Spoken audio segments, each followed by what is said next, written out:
दोस्तों, क्या आपको पता है अंजीर में कौन से जानवर का मांस मिलाया जाता है और अंजीर को फैक्ट्री में कैसे बनाया जाता है? और क्या सच में भारत के हर घर में इस्तेमाल होने वाले कपूर को हड्डियों से बनाया जाता है? और फैक्ट्री में क्या क्या मिलाकर डालडा घी बनाया जाता है? और हम सबका फेवरेट स्प्राइट कैसे बनता है? दोस्तों, आज के वीडियो में हम आपको बताएंगे ऐसे ही रोजमर्रा की जिंदगी में इस्तेमाल होने वाली चीजें फैक्ट्री में आखिर कैसे और क्या क्या मिलाकर बनाई जाती है। तो जानकारी भरा मजेदार सफर स्टार्ट करने से पहले वीडियो को एक छोटा सा लाइक करके चैनल को सब्सक्राइब कर लो ताकि आने वाले वीडियो का नोटिफिकेशन आपको मिले सबसे पहले। Kapoor making process. दोस्तों, भारत के हर एक घर में कभी न कभी कपूर का इस्तेमाल होता ही है, लेकिन दोस्तों क्या आपको पता है कपूर को कैसे बनाया जाता है और कैसे इसकी मैन्युफैक्चरिंग की जाती है? दोस्तों, आपको ये बात जानकर हैरानी होगी कि कपूर को किसी केमिकल से नहीं बल्कि पेड़ों की लकड़ियों से बनाया जाता है। कपूर दालचीनी प्रजाति के पौधे सिनेमोनम कैम्फोरा नाम के पेड़ से बनाया जाता है। ये खास तौर पर भारत, चीन, जापान जैसे देश में पाए जाते हैं। कपूर को बनाने के लिए सबसे पहले कपूर के पेड़ों से उसकी टहनियों और डालियों को काट लिया जाता है और उन कटे हुए लकड़ियों को अच्छे से सुखा लिया जाता है ताकि लकड़ियों से सारी नमी खत्म हो जाए। और उसके बाद इन सभी लकड़ियों के ऊपर से इनके छिलके यानी छाल को निकाल दिया जाता है और इन लकड़ियों के ब्लॉक्स को मशीन के द्वारा छीलकर छोटे छोटे टुकड़े करके चिप्स के रूप में कन्वर्ट कर लिया जाता है। अब लकड़ियों के इन चिप्स को एक बड़े से बर्तन में डालकर उसे गर्म किया जाता है और उस बर्तन को एयर टाइट कर देते हैं ताकि उसका धुआं बाहर ना आ सके। और उस बर्तन में एक पाइप लगा होता है जो कि एक कूलर से जुड़ा होता है। बर्तन के अंदर जब लकड़ी डिजिटल होकर धुआं छोड़ती है तब उसका धुआं पाइप से होते हुए कूलर में जमा होता रहता है और जब कुछ देर बाद कूलर को खोला जाता है तब वही धुआं ठंडा होकर क्रिस्टलाइज्ड हो जाता है और यही क्रिस्टल कपूर हो जाते हैं। नीचे कपूर का तेल जमा हो जाता है जिसे मार्केट में एरोमा ऑयल के नाम से जाना जाता है। कूलर के अंदर से क्रिस्टल कपूर को निकालने के लिए छलनी नुमा बर्तन का इस्तेमाल करते हैं ताकि तेल नीचे जमा हो सके।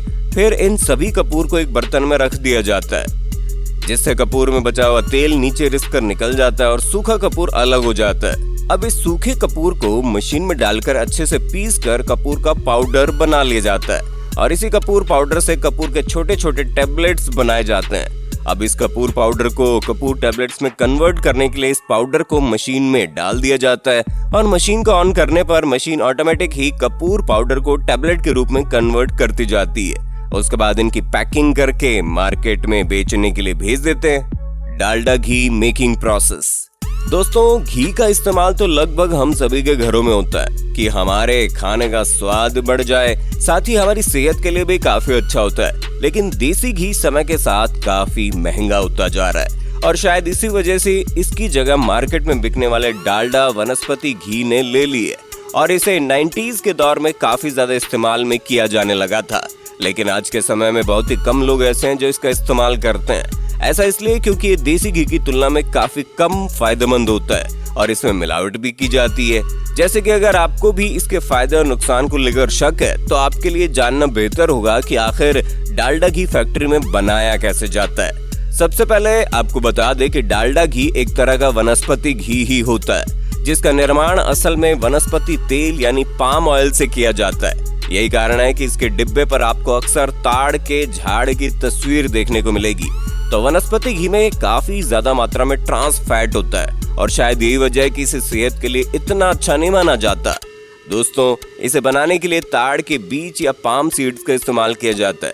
इसमें सबसे पहले ताड़ के बीजों को अलग किया जाता है, तो इसके बाद इन बीजों को छलनी की मदद से अलग करते हैं जिससे इनके छिलके अलग हो जाएं।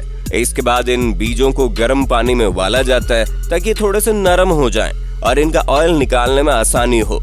इसके बाद इन बीजों को एक हाई प्रेशर वाली मशीन में इतना क्रश किया जाता है कि इनमें से तेल निकल जाए।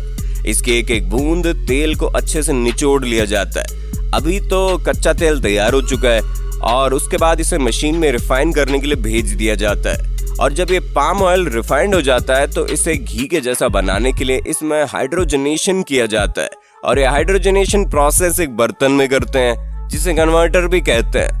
बता दें कि पाम ऑयल में कार्बन के डबल बॉन्ड होते हैं और इन्हें हाइड्रोजन और निकल कैटलिस्ट के साथ 200 डिग्री टेम्परेचर पर कुछ समय के लिए रखा जाता है जिससे ये घी के जैसा दिखने लगे।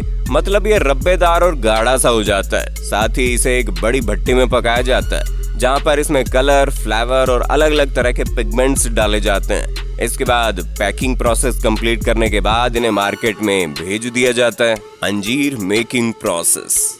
सबसे पहले अंजीर के पेड़ में से अंजीर को तोड़ लिया जाता है। इसे सबसे मीठा फल भी कहा जाता है। अंजीर के पेड़ की एक और खासियत होती है कि जब ये फल देना शुरू करता है तो उसके बाद वो करीब अगले 50 सालों तक फल देता रहता है। और ये जो फल होता है ये गर्मियों के मौसम में पूरे तरीके से पक जाता है, जिसके बाद किसान द्वारा इसे तोड़ लिया जाता है। और तोड़ने के बाद इन फलों को साफ पानी में डालकर कुछ देर के लिए रखा जाता है। पानी में डालने से पहले इन्हें चेक भी किया जाता है, कहीं इनमें कीड़े तो नहीं है। आमतौर पर इन फल में ज्यादा कीड़े नहीं लगते और इन्हें पानी में रखने के 2 रीजन होते हैं। सबसे पहला ये कि ये फल पूरे तरीके से साफ हो जाता है। दूसरा ये कि ये ड्राइंग प्रोसेस में मदद मिलती है। इसके बाद आता है कटिंग प्रोसेस। तो इस प्रोसेस में अंजीर के फल के डंठल वाले हिस्से को काट लिया जाता है और फिर इन्हें फिर से धो लिया जाता है। टुकड़े करते वक्त इनके बीच में होल भी किया जाता है, इसीलिए अंजीर के बीच में ये होल आते हैं। तो अब चलते हैं अंजीर की ड्राइंग प्रोसेस की तरफ। इसमें सबसे पहले अंजीर के कटे हुए टुकड़े को धूप में सुखाया जाता है। करीब 4 से 5 दिन धूप में रखने के बाद अंजीर सूखने लगता है और जैसे जैसे सूखता जाता है इसका साइज भी छोटा होने लगता है। अब तक ये अंजीर खाने लायक तैयार हो चुके हैं, लेकिन बाजार में इनकी बिक्री करने से पहले इन्हें फैक्ट्री में लाया जाता है और इन्हें केमिकल वाले पानी से धोया जाता है। ऐसा इसलिए किया जाता है ताकि इसमें कोई बैक्टीरिया न रह जाए और ये ज्यादा दिनों तक खराब न हो। इसी के साथ इन केमिकल की वजह से इनकी जो चमक होती है वो बनी रहती है। और केमिकल वाले पानी से धोने के बाद एक बार फिर से इसे नॉर्मल पानी से धोने के लिए भेजा जाता है ताकि इसमें जो केमिकल होता है वो निकल जाए। और फिर आता है आखिरी प्रोसेस, जिसमें इन्हें एक और बार फिर से ड्राई किया जाता है, क्योंकि केमिकल वाले पानी और नॉर्मल पानी से धोने की वजह से ये फिर से गीले हो चुके होते हैं, इसलिए इन्हें गर्म हवा से ड्राई किया जाता है। और फिर होती है इनकी पैकेजिंग। अंजीर को पैकेट में पैक करने से पहले उसे धागे में पिरोया जाता है, जिसके बाद ये दिखने में कुछ ऐसा दिखता है। इस प्रोसेस में इसको एक बार फिर से अच्छे से चेक कर लिया जाता है और फिर इन्हें उनके वजन एंड क्वालिटी के हिसाब से पैकेट में भर दिया जाता है। आमतौर पर पैकिंग के लिए प्लास्टिक के पैकेट का इस्तेमाल किया जाता है और फिर इन्हें मार्केट में सप्लायर के पास बेचने के लिए भेज दिया जाता है। Sprite making process. स्प्राइट बहुत लोगों की मनपसंद कोल्ड ड्रिंक बन चुकी है, जिसे गर्मी के सीजन में क्या खाने के बाद पीना लोगों को और ज्यादा पसंद हो जाता है। लेकिन बहुत से लोग नहीं जानते कि उनकी मनपसंद कोल्ड ड्रिंक आखिर बनाई कैसे जाती है। इसे बनाने के लिए कुछ खास तरह के इंग्रेडिएंट्स की जरूरत होती है, जिनकी मदद से इन्हें एक अलग ही टेस्ट दिया जाता है। स्प्राइट बनाने के लिए पानी को कार्बोनेट किया जाता है, फिर इसमें शुगर, एसिड, रेगुलेटर, प्रिजर्वेटिव्स और खास फ्लेवर्स को ऐड किया जाता है। फिर टाइम आता है स्प्राइट्स को बोतल में भरने का।